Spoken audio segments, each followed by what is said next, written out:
Hi, welcome to Low Carb Me and You. I'm Alexander, and today we're making keto enchiladas. I love flavorful food. I can appreciate a spicy meal, and enchiladas, they definitely bring both. Unfortunately, they usually also bring a whole lot of carbs to the table. Quite often, their filling contains beans and other carb-rich vegetables, not to mention the typical corn tortillas. So how can we make a version that's carb safe without having to resort to lettuce wraps? Let's start with the filling. To get that depth of flavor, you'll need a bunch of ingredients, though nothing too exotic. Our protein is minced beef, but you can use half and half as well. You also need half an onion, some jalapenos, a clove of garlic, fresh cilantro, a can of chopped tomatoes, cumin powder, chili powder, a splash of oil, salt, pepper, and to top it all off, a Tex-Mex cheese mix. All ingredients are listed in the description of the video. So, let's get cooking. Start off by preparing the garlic, onion, and jalapenos. We'll want a nice coarse chop for the garlic, so it can withstand being sauteed with the onion and peppers. For the onion, we'll want a fine dice.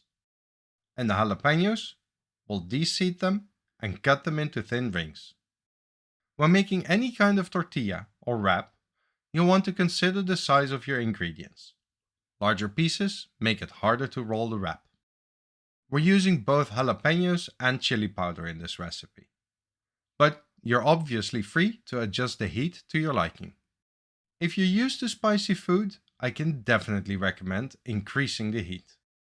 Whatever you do, you'll at least need some chilies. Otherwise, you can't call them enchiladas anymore.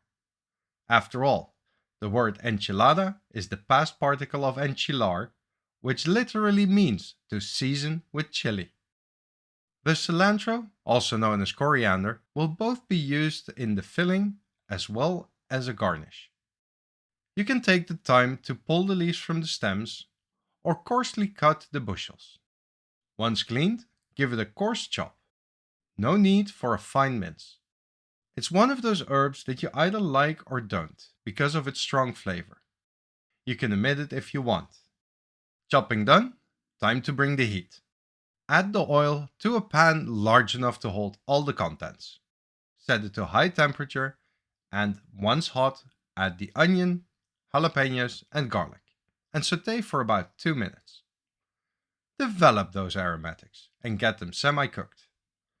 Add your minced beef and break it up. We're not just looking to cook that meat, but we want it to brown and caramelize.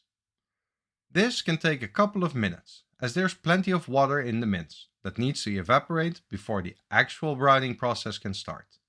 Once most of the meat has cooked, you can add the salt and pepper. Getting rid of the moisture also helps develop the flavor of the spices. Once you have a nice sizzle going and the meat is caramelizing, you can add the chili powder and cumin. Give them about 2 minutes to develop while you stir regularly. By now you already have a delicious mince, but it's time to turn this into the enchilada filling, for which we need a tomato-based sauce, as that's part of a classic enchilada. Add all of the chopped tomatoes and stir it through. Then add about half of the cilantro. Leave the rest for serving. We're going to simmer the sauce for a couple of minutes to let the flavors mingle and reduce it slightly. If you're using this recipe for meal prepping, then this is the point where you're done for now. The next step is going to be assembling the dish and finishing it in the oven.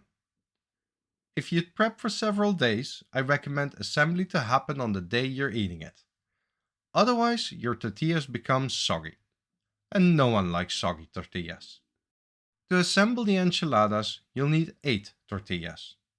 They're easy to make yourself, with some staple ingredients like coconut flour and psyllium husk powder.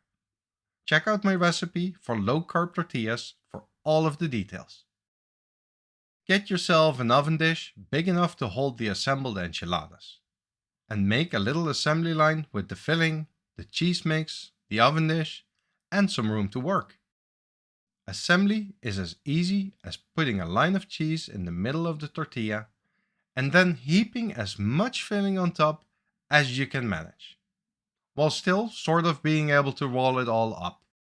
If you happen to be one of the few people who can restrain themselves in the amount of filling, good for you, but you might need a few more tortillas in the process. By the time you've got all your tortillas in the dish, you should be left with both some cheese and filling. The amount should be similar to what you put into 2 tortillas. We're going to put that right on top of our dish. Just center cover the enchiladas with the sauce and cheese. Don't spread it all around, we want the sides of the tortillas exposed. By keeping the tortilla exposed, it'll get a nice bit of crunch while it's in the oven. Now put this dish in a preheated oven at 180 Celsius or 350 Fahrenheit for about 20 minutes. You might want to let them go for about 30 minutes if you've meal prepped this recipe and the filling has cooled. Once the enchiladas are done, you're ready to serve. Just sprinkle the remaining cilantro on top and you're done. You can add some condiments, like sour cream or guacamole, to provide some contrast to the heat, but they're good on their own as well. This recipe makes for 4 servings of enchiladas, great as dinner and lunch options. Per serving, you'll have 2 beautiful tortillas that contain 7.5 grams of carbs, 39 grams of protein, 50 grams of fat, and about 676 calories. Thank you for watching this video. Like, subscribe, and enjoy some more recipes. Until next time, stay cooking, stay low carb, and let your taste buds dance with delight.